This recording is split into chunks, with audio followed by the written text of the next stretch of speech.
expecting to go as a boy and come back as a man. I'm gonna make it, Mum! The car swerved. I didn't know he was alive.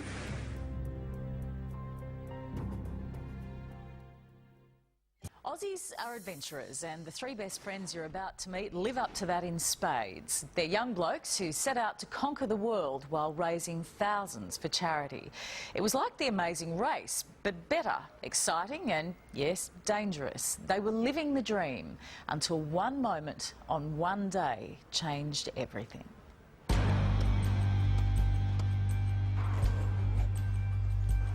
In August last year, three mates, best friends, set off on a dangerous journey. You have to dream big and really experience the world. They were aiming to break a world record. It's the longest journey on a quad bike, so 27,000 kilometres was the record. A rite of passage, raising money for charity. We started to think we just have to do this more than, just for ourselves. The best mates are Ted, Jamie, Bring it on! and 24-year-old Val, the youngest of the group. He was expecting to go as a boy and come back as a man. I'm gonna make it, Mum! I'm gonna make it home! Victoria is Val's mum. Victoria, tell me about Valerio as a little boy. Did he show an early inclination to trot off around the world and have massively dangerous adventures? Well, he traveled around the garden with his friends. He wore a suit, a Batman suit, for a couple of years. And so he thought he was already a big, important leader. Val was definitely the one that pushed the charity. We, as a group, we decided that there was no point just doing it for ourselves. Let's actually do it for other people. Their adventure began in Turkey We're really making good time. and took them through Europe on their way to Africa. Let's enjoy it. Their final leg would be to cross Australia from west to east, finishing at the Sydney Harbour Bridge.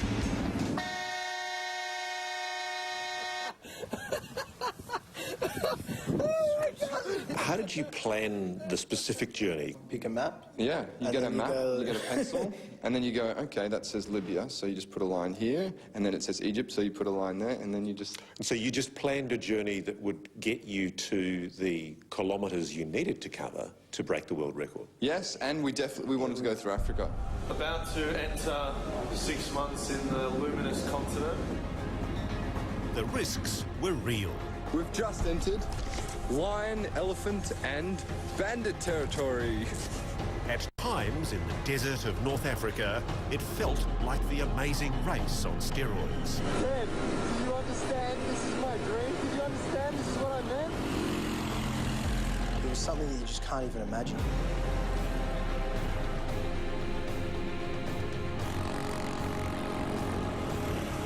You're riding and you feel so isolated from the rest of the world, and you're going along these dunes, and like some of them are so big, and you're like, should I be going down? You got all your gear on.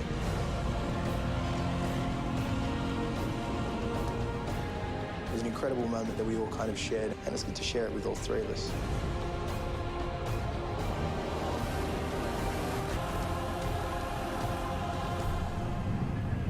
So we're just crossing the equator here. Pretty cool to be back in the southern hemisphere. Feels like we're on the way home. In March, their ride brought them to nation number 30 on their list, the Central African country of Malawi. It's just awesome to be here. There was special significance for Val. His dad, who died when Val was 2, had worked here in Africa for several years. They were now just 500 kilometres and 3 days away from breaking the world record. In the afternoon sun, it was time for the boys to be boys. Well, Jamie yelled out 1, 2, 3, and then I jumped and I looked around and I was the only one flying. I was like, these idiots! It was around 9 o'clock the next morning when the accident happened. were coming along this road, just down here. I was in front. I think Ted was behind me, and then Val was last. The car swerved on the left side and lost control. Spun on the other side of the road, and as I turned around, the car was already flying. The car was flying, and I only saw Ted's bike. Val's bike wasn't on the road.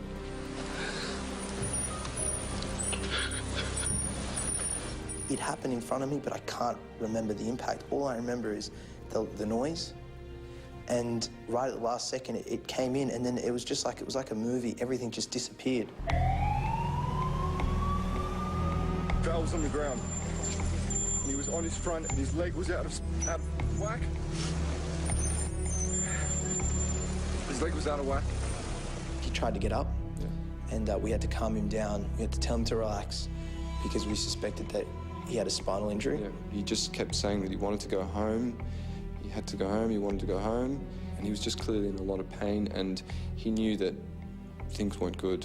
Ted has taken him in the ambulance to go to the hospital. I'll show you. This is Val's bike. This is part of his bike. I didn't know if it was alive.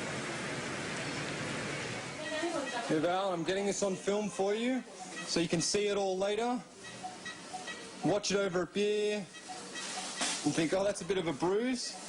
You're gonna be fine, Val. Like I said, you're one of the toughest people I know. Jamie's mum rang and said there's been an accident, and straight away I thought it was Valerio. And then I found out that he was unconscious because he lost consciousness 5 minutes, apparently, 5 minutes after the accident. While Vittoria raced to get on a plane to fly to her son, Hey guys, you getting on a plane soon? Val was being medevaced from Malawi to Johannesburg in South Africa. On the flight, he went into cardiac arrest. The plane made an emergency landing in Zimbabwe. I'm here in Harare. I arrived here at 3 o'clock. It's now probably 2.5 hours since I've been here. Sunlight's starting to come up. At exactly 3 o'clock local time here, Val passed away. I went into a sort of a shock mood, and I was in despair because I couldn't see him. I wanted to be with him, at least be with him. We're going to get him to you, Vit. We're going to get him to you so you can hug him that one last time. Then Ted rang Jamie and broke the news. He told me, he said, he's gone. It's a hell of a thing to have to do.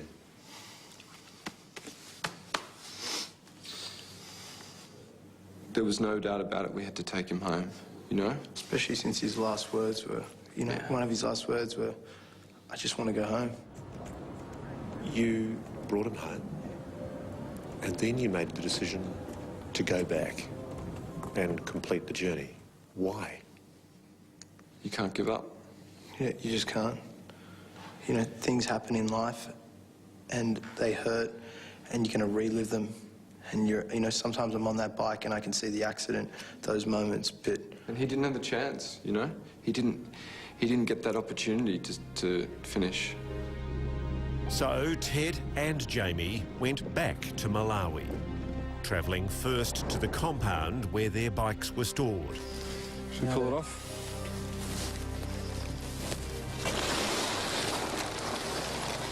What do we know now about the driver of the car? He was being chased by the police in Malawi for a parking ticket.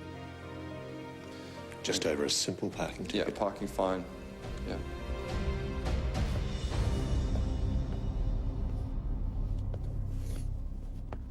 Somewhere deep inside, something's gotta...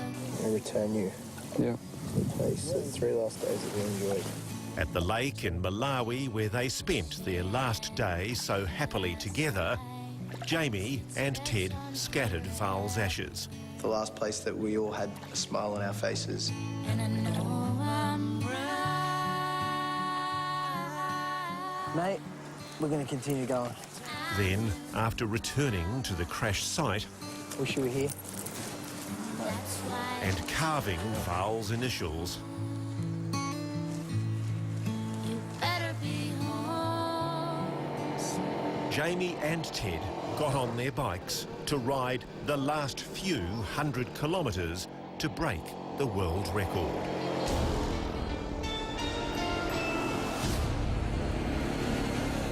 There were 2 more borders to cross, and then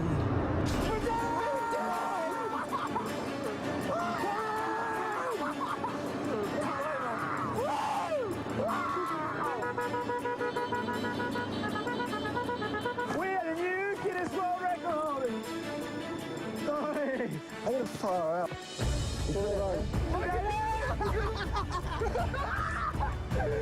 in Val's memory, the ride goes on, If you ever see this, Donate. raising money for Oxfam. we've always been aiming for 100,000 because, you know, we talked about 50,000 and Val's like, no, it's not enough. We've got to go for more. So, you know, there it was, 100,000. At the end of October, Jamie and Ted will finish in Sydney, crossing the Harbour Bridge, just as Val had planned. That was a moment Val spoke about, what, 200 times? Yeah, he 300 already had times? the end in mind. He was like, fireworks, music playing, Yeah. helicopters He everywhere. wanted flags, you know, with his With face his on face. it. Like, he was excited for that moment to cross the bridge. You know, he was so proud. What would you say to him at that moment? We made it. You reckon I'll be watching somewhere? Oh, definitely. He wouldn't miss that for the world.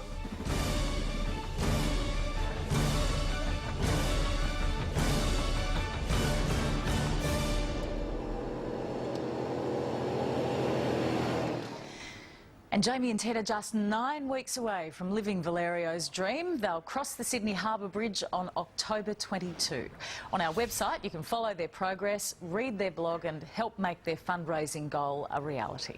Next, the many, many lives of Shirley MacLaine.